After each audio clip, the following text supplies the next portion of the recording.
Welcome to Stone Lick.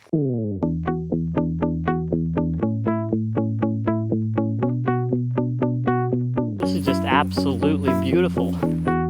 We're in Pleasant Plain, Ohio, playing Stone Lick today. I've never been here. I'm trying to decide if I want to play the long tees or if I want to play the short tees. I don't know how hard the longs are going to be. This first one looks like an over-the-top shot from the longs. Don't really know where the basket is. I guess I'll start on the long tees, and if they're impossible, we'll switch to the shorts. Let me know what you guys play here when you come here. Wish me luck. UDisc says this one is an A, so it's 617 feet. It's a par 4. The basket is down on the left side, pretty tucked away, according to UDisc. So I'm going to throw a couple here just to get warmed up. I can only assume you don't want to be on the left side of the fairway since this basket looks like it's pretty tucked left. Oh, I just didn't get that to flip. We'll take this one, Leopard 3.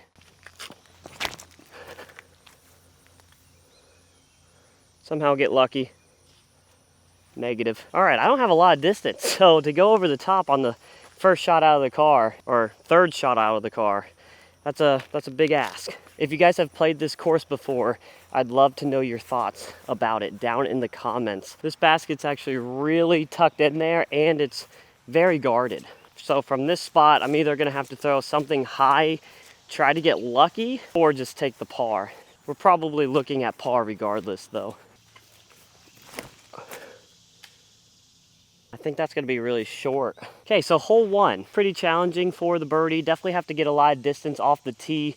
If you could somehow get past this wall of trees, you might be sitting pretty for the hyzer, but still seems like you have to get a little lucky through the trees up there. I threw one of my warm-up shots into the rough left. If you're over there, you're pretty much screwed. Honestly, it'd probably be even a hard par to get because you're gonna have to pitch out, then you're gonna have to throw that same shot I just did and get lucky up here. We actually landed really short, so this needs to be a little lower and more pushing rather than high and spiky, at least for me and my distance. And I won't lie, even being over here this close to the basket, it's a hard up and down. Yeah. Might do it. Yes, what a save. Come on. Par 3, 273. This one's interesting because the basket is pretty straight out in front of me, but it's guarded by the worst trees in disc golf, which are those skinny trees. Looks like there's a forehand line on the left, or maybe a backhand hyzer, but you got to keep it low regardless of which way you go. I'm going to try my Athena here. Out of it, out of it. Oh, just a little too straight. Maybe my Firebird would have been better.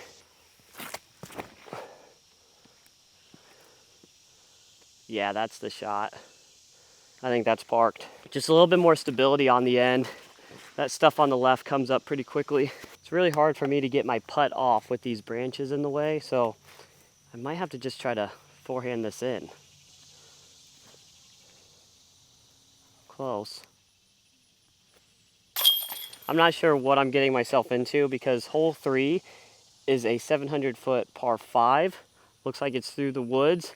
There's a little opening straight ahead. I can only assume I have to go through there and then it just shoots through the woods. I could just try to be controlled with it, go Leopard 3, see if I can just get to that opening and then figure out the hole from there because I have no idea what I'm gonna do after that. Oh.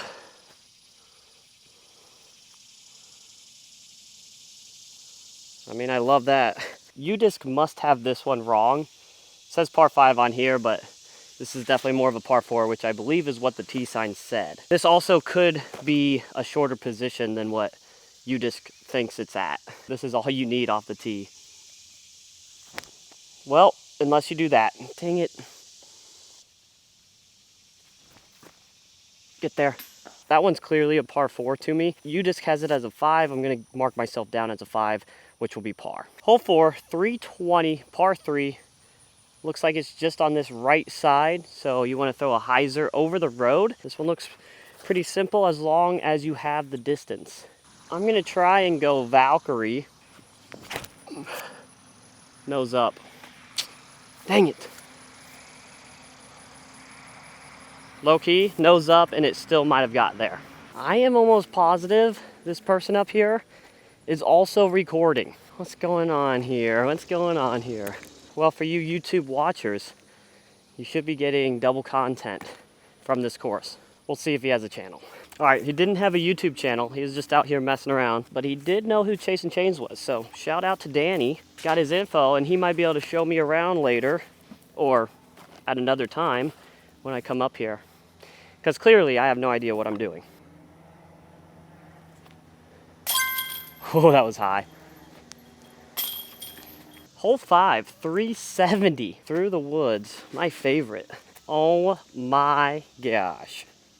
It's a par 3 too. There is no way. We'll see though. It is downhill, but I almost feel like you gotta get lucky on this hole. Tons of trees to miss on this fairway. I've been loving my leopard 3s recently, so I'm gonna go with my flippy one because I think it needs to turn just slightly. Oh my. All right, I need to stop slipping off tee pads, but I actually threw that pretty well. I don't think I had enough turn on it, but it was starting to work right. Just hit an early tree. Such a tough little spot here. So we do have the lake right behind this basket as well. I really don't have much. That's a putt at least. This green is pretty freaking awesome. With the lake, just beautiful. Drop.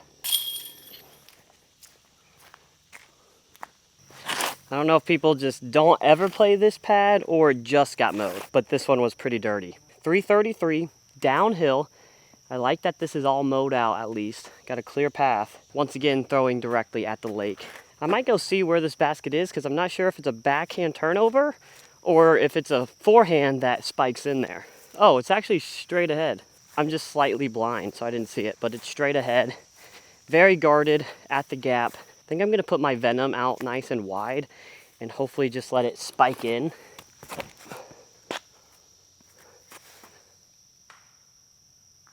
That was almost gonna be good, just a little too wide. It was coming back in a hurry, just not quick enough. I don't know, guys. This might have been a blessing in disguise. I might have come in too hot and would have went into the lake. A lot of the greens and fairways here are very protected by these skinny trees, so it's sometimes hard to fight through them. If I were to play this again, I'd probably do the same thing, just try to put it a little bit more inside, not as wide. Distance control is big though, because you got water right behind the basket. Hole 7, 193 uphill. Not much to this one, just throw a straight shot. A little windy out there. I think I'm just gonna go with the buzz. Oh, Max. Good kick out, but took so much power off of it. That's all you had to do.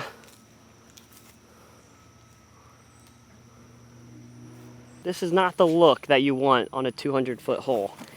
That's for certain. Down.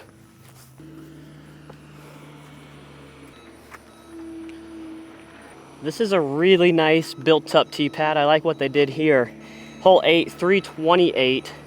Basket's dead straight. Thinking this is probably another Leopard 3. It's Leopard 3 or a Detour, I feel like, because it is downhill. I'm gonna go Detour instead.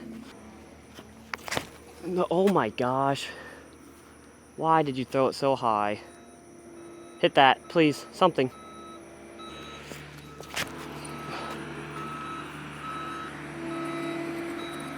Leopard 3 is a lot easier to get there, but it just soars past the basket. I feel like this hole should be relatively easy. I mean, you're looking right at the basket, but there's just enough to make it semi-challenging because you got the downhill, the elevation, and then right in the middle of the fairway, you have the bush on the left and the tree on the right. So those are kind of in your head.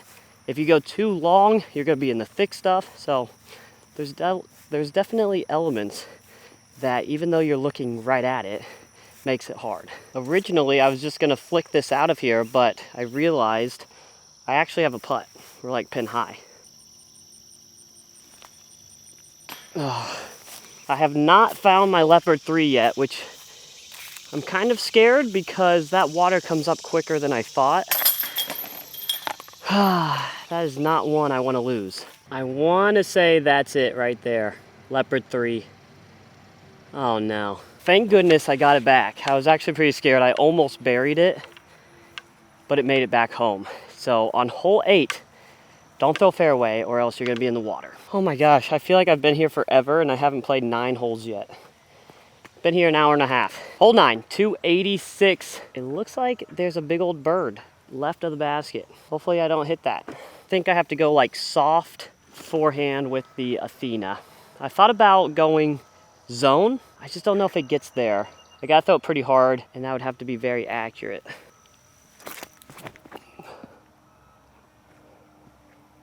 Is that too soft?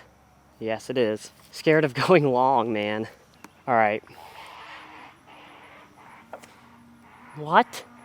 That's what those things sound like? I think I'm just gonna lay this up, to be honest with you. Water directly behind. Which means we're gonna end this front 9 at 1 under par. Not amazing, but at least we have a birdie on the board and no bogeys. Oh my gosh. What a cool shot this is. How much room do we have on the left? Not a lot. Over the water, onto a peninsula. Unfortunately, I think I have to go detour. I'm not gonna lose my 5-time buzz. That's what I wanna throw as buzz, but I can't do it to myself. This one means a lot to me, but I feel like I can replace it just a little bit easier. Played it safe side, and we are on. We got enough room behind the basket to give this a full send.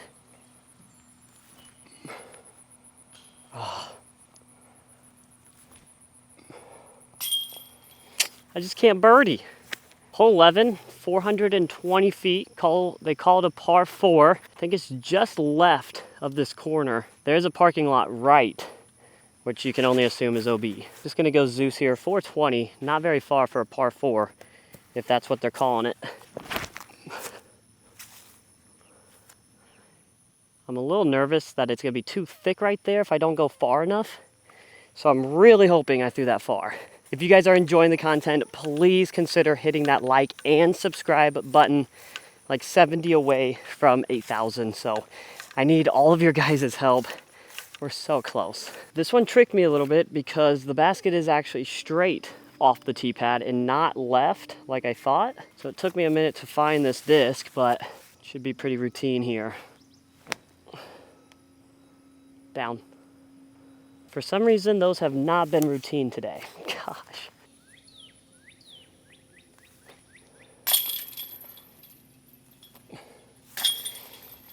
Okay, wow. Each hole is taking like 10 minutes right now because I keep losing my disc. Hole 12, right behind the trees, straight in front of me, 300 feet. So I think you just want to throw a little hyzer, baby hyzer, faded in there. Gonna go with my buzz. Not enough distance. I think I can get the buzz there, but definitely next time, I think it would be easier just to throw fairway.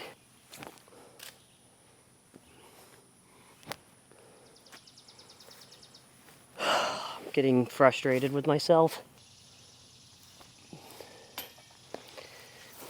Yep. I've never seen a tee pad like this, but it's like I mirrored the screen. They have one going right and one going left. 490 feet, it's a par 4. Hard saying which gap I should take, but I kind of like this left one because there's a car up right. I think the basket is just in the middle, so big forehand around the left and then pitch up, hopefully take the birdie.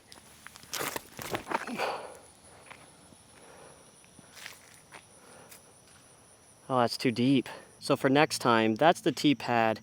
And this is really the landing zone. So instead of trying to blast one down this tunnel, really it's just a chip shot with a Firebird or Captain's Raptor, something like that. Because if you push too straight, you're gonna be in the thick stuff and you don't really have a look at the basket then, which is exactly what I did. Just trying to punch one to the fairway here. Miss it. This video embodies everything you should know about playing a new course. Looking for discs forever, not knowing where the basket is, not knowing what line to take. Man.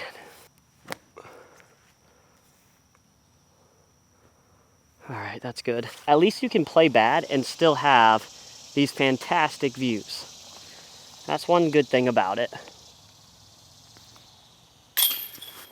This hole is actually insane. We gotta throw like a big turnover and then it like zigzags down this small tight tunnel and then opens up in the woods. 460 feet, par 4, I'm actually terrified. You know what I'm gonna try to do? I just got this new disc. It's called the Archer and it likes to turn over if I give it enough juice. Oh, I clipped the last tree. That could have been so good. This is a impossible spot. That actually helped me.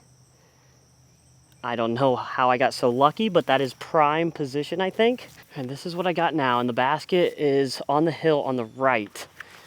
So probably Z zone. I think I threw that perfect.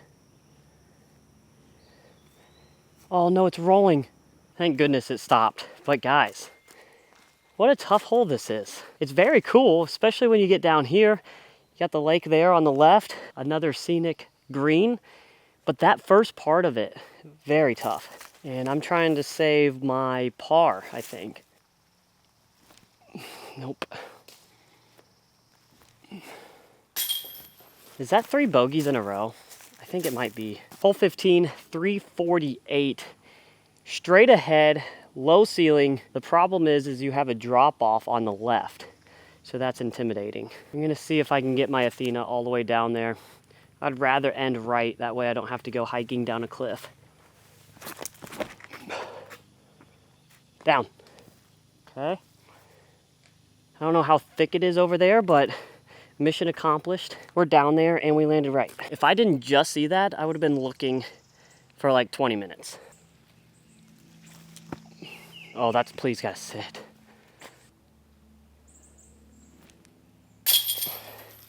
Thank goodness. I was inches away from rolling all the way down this, so got lucky on that one.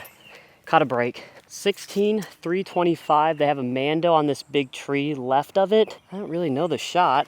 U-Disc says it's pretty straight and then hooks right. Let me see if that's accurate or not, because I've been fooled before. How in the world am I supposed to get to this? I'm just gonna try to chip a forehand in there.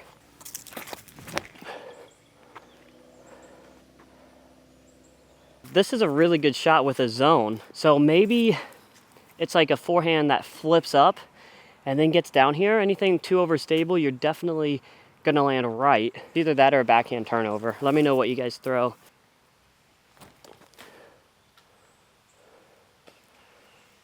That's the course giving me one. 2 more. I think I'm 1 over par, so if we could at least get to even. This has been an interesting round for me. I won't lie, I kind of want to play the shorts on this one, but played the longs this far, so we're just gonna keep it up. This one's 320 feet. There's a little bridge that you have to go over. I fear that it's more a backhand turnover, but I would rather throw the forehand again, and it shoots up right.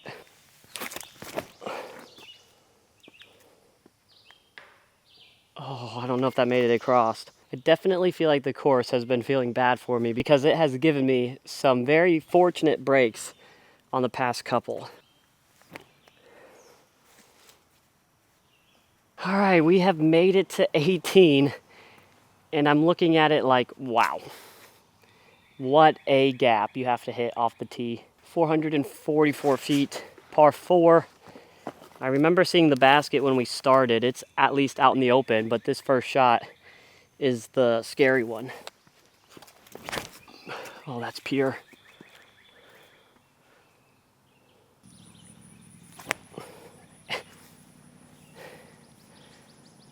Didn't make it look very easy though. I don't know what is wrong with my forehand zones. All right.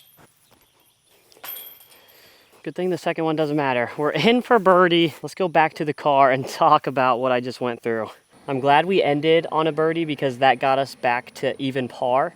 So at least that's something. It was tough because a lot of the holes from the tee pad, I'm like, is this even gettable? And so on this back 9 especially, I felt like I was just playing for the par. And maybe next time I come, I can try different things and like figure out how to get to the basket. You know, it is what it is. I made some dumb mistakes. There's plenty of holes out here to birdie, even if you throw a stock shot, you know. It was like that first one I bogeyed. It was just a stock hyzer into those trees. Should have been easy. And then I go ahead and 3-putt it, basically. This video really shows you the struggle of playing a new course. This is typically what I go through. Sometimes it goes well, but most of the time it goes just like this. Anyway, I hope you guys enjoyed the video. Please make sure to hit that like and subscribe button, and we'll see you on the next one.